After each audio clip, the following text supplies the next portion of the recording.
He was not 100% sure to me, so I feel hurt.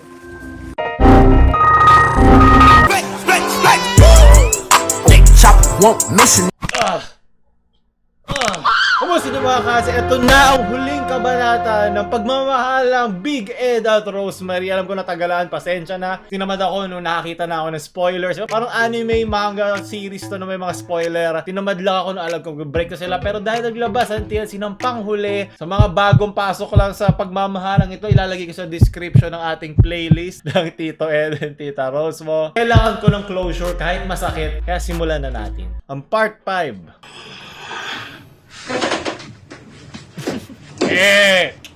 I woke up like this.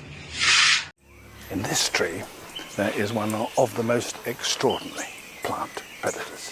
This mobile compost heap pulls itself together and starts on a long and dangerous journey.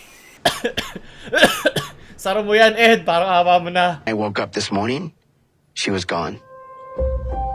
Wow, may drama. Hindi to planado. She didn't leave a message. I looked all around the hotel, but she's nowhere to be seen. I don't know where she is. Paano ka umikot sa buong hotel? Hindi ka pa pawis, Ed. Mukhang niloloko na sa Pilipinas ka pa din. This is a very unusual sight. A sloth in a hurry. It wants to defecate. And I'm really confused and I'm sad. Ako na ba yun na naiinis na nakataas yung isa niyang collar? Wala kasi makapitan yung collar, ano? Joke lang, papamila po kami channel. Leche Ed! Asan Coming kaya? into this vacation, I thought she wants to marry me, you know. Kala din namin eh. Pero kupal ka, Ed eh. Gagawin namin. Was Rose the one that I wanted? So dito sinasabi niya na naiinis na si Rose sa kanya. Di mo na kailangan explain yun, Ed. Alam naman ng lahat na naiinis na si Rose sa'yo eh. Inis na rin kami sa'yo eh. Nag-soul searching, hinanap muna ni Rose ang sarili niya. Parang mga tigre na nakahanap ng dalagang Pilipinas sa kagubatan ng Pilipinas. Ano mangyari? I woke up in early morning Feeling like P. Diddy. and I want to think of what you said yesterday. Nako, deal breaker na kaya. Drum roll! I think for now I not feel good. Oh no! Matatalos na Not siya. feel good about. Talos na siya. You want kids? Yeah, I want it because that's my dream. Okay, walang problema. No, because I told Ed so many times I want baby. I want baby Ed, give me that juice. Bigyan mo ako ng foreigner juice right now, Ed. I mean, Why you Wala not na. tell me first before you come here? Why you not telling me first on chatting? Why you tell me right now? Oh, yesterday. Patay ni Ed. Buti na lang hindi high resolution yan. Para di tayo maka-copyright. Hindi ko inakala na yung pala una kong dapat sabihin pa nagchat tayo. Before you come here. I should have been more truthful. I apologize. I should have said, look, I don't want more kids. Kailan na pag-usapan niya, no? To know you. I wanted you to get to know me. May sense din naman To sa make Ed. sure that we are compatible. Di naman niya pati yung top sa listahan mo kung makikipagrelasyon ka kung gusto niya na anak ko, hindi. Okay. I wanted you to Ganun. see who I am. I see I you know and I who not you are. like. I think. You first lied to me about height. Right? And Naku po, belang ka na. Ito yung sinasabi ko sa inyo. Iipunin ng babae lahat yan. Lahat ng mga kagaguhan mo.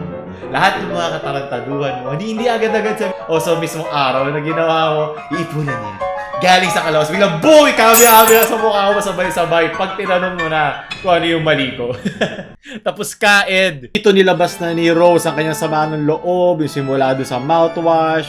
Yung sa kanyang ulcer. O sa kanyang kapatid na babae. Nakala niya pera lang din ang hinahabol sa kanya. Ilapastanganan niya yung batok ni Ed.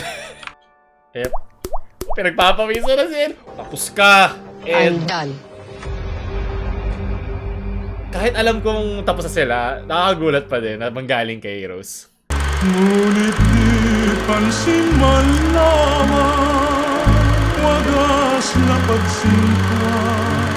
So, ayun, mukhang natapos na natin ang kabanatang No Limit. Tangina naman, Ed. Nakidaanan na natin ang mga memes. So, nag-break na alam talaga natin, break naman na sila doon pa. Kailangan ko madahan-dahan sa break up to. Masyado masakit. Masyado na ako na-attach. Tito Ed after being isekai this owner. Kaya iniwan ni Rose eh. Masyado ako malakas mga babae. Alam mo pa may isekai ka din pupunta sa mga babae, hindi. Ayaw nila ng ugly bastard. Ugly bastard, tagwag po. Sunod. Maraming salamat, Papo Mucha. Kung ito mga jaw breakers, akin na kaya ito neck breakers. Sunod. From Momo Pucha. Iba ka talaga. Kompleto na lahat ng mga Ed. Diba? Kasama si Ed Sheeran.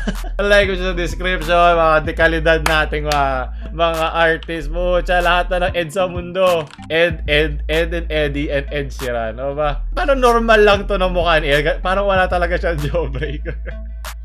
Sunod. Isinumpang Lara.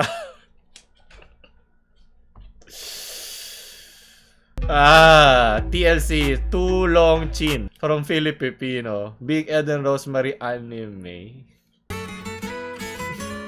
At kasi yung ngalingan ni Ed sa height niya.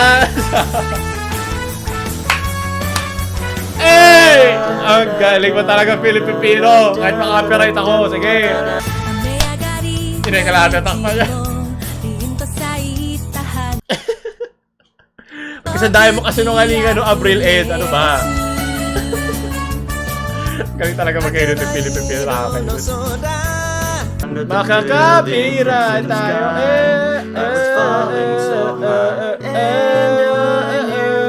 Akala mo nagmamahalan sila, hindi.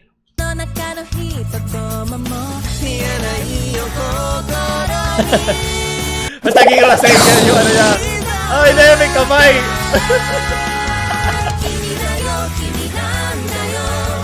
Hatak mo!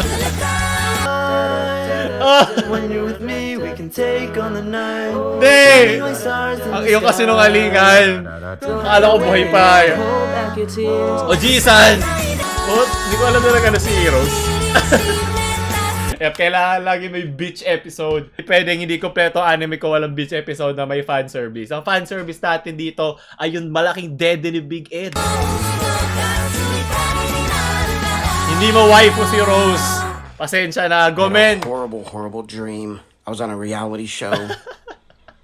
And I Dito pa naginip. flew to the Philippines to marry somebody. Oh my How God. dare you? Kung dito may piano, ibang nota-nota ang binigay ni Ed dito. Sunod, from Christian, he protect, he attack, but he doesn't want anak. Kailangan magagawa. Yun ang plot twist, diba? Anak lang talaga ang titigil sa pagmamahalang ito. At syempre, ang kakupalan na rin ni Tito Ed. Sunod, 90 Day Fiancé, Disney sa remake mo, Disney and Chill. So, ano yung kinulang ng isa, sumobra naman dun sa isa. Sunod, from Peachy, Karayali. Rose, oh, you look beautiful. Can I have a hug? Okay. Oh, I love you, my queen. Did you like the robe, Rose? You can take it off now. Kamukha niya.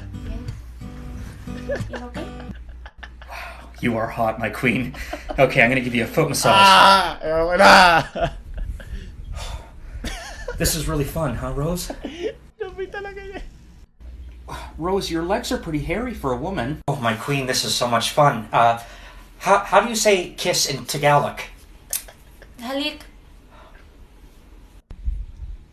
Well, may I lick you, Rose? Ewan na. This place. No. This place. No, in the middle. This one. Yeah. Down here, my queen. Thank you.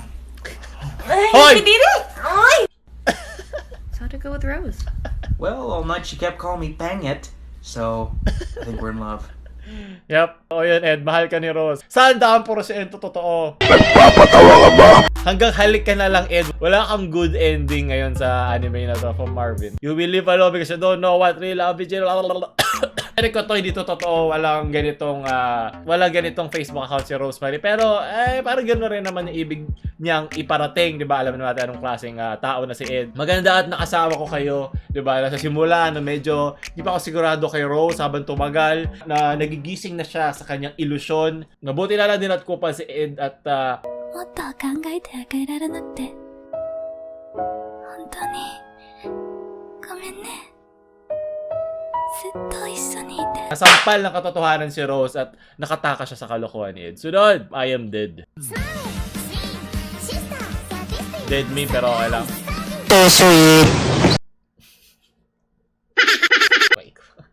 Okay, basta malakas. Yung naglalaro kayo na ice.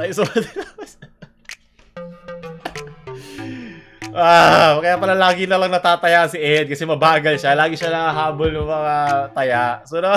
Ed Art by Onatisi. Put.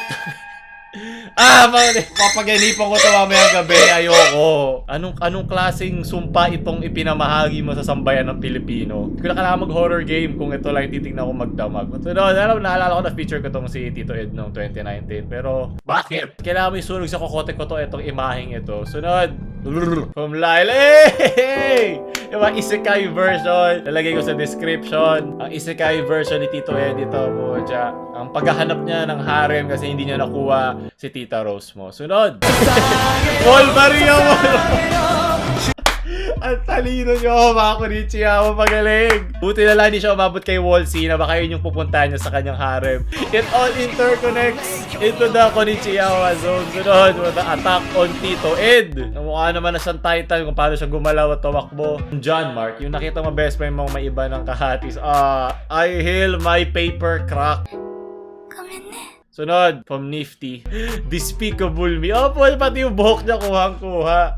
Maraming salamat. Muntika mo na maging minion si Tita Rose, ha? Hindi. Sanay sa katarantaduan ng mga Pilipino. From Austin, yung naliligo ka tapos naalala mo yung kay Kaya pati pagtulog, yun, naalala ko yung mga kasukot-sukot na mga ginawa ko nung kabataan ko. Buti na lang ikaw, pag natutulog ka, Ed, at least, diba, iilang araw mo lang dinanas ang pagiging Pilipino. Kami araw-araw, ginigising namin to. Hindi to panaginip sa amin. Ito na talaga ang buhay namin. Maalala ko rin yung pagtulog ko mamaya yung mukhang yun. Robert Nadal, walang laban dun sa imaheng yun. Sunod, K-drama. I want to know where Princess Naalala ko to, Dan is. mga first episodes. This is all I wanted was what you just said. That's right there. That's all I wanted.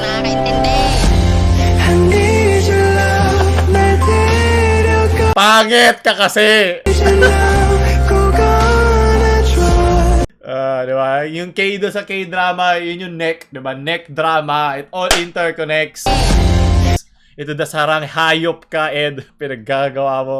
Netflix and chill, yung ginagawa natin. Yun yung title ng video na to. Puta yun, puti ko na kailangan mag-isip. Yay! Sunod! 未熟 Naintindihan domestic ka, Nojo. Kailangan ako kasama. Ayoko maging third wheel. Masyado malakas ang pagmamahala nila. Ayoko nang sumali. Baka mahalik pa ako ni Tito Ed. Okay, copyrighted na naman. Lahat na lang copyrighted. Ayoko na naman copyrighted. At syempre panghuli, di ba? Itong katawan ni Tito Ed. Ito kasi yung East Blue at saka South Blue. Ito yung red line sa gitna nitong katawan ni Tito Ed. Hindi nyo nakikita kasi may mga pawis na natakpa na. So, doon tatapos sa ating Netflix and chill. Salamat. Nagkaroon na rin tayo ng closure sa pagmamahala nila. Alam na natin sila nagkatuluyan. At buti na lang kasi sobrang toxic na relasyon nila sa isa't isa. Diba? Yan ang hirap talaga pag navi-video ang inyong pagmamahalan.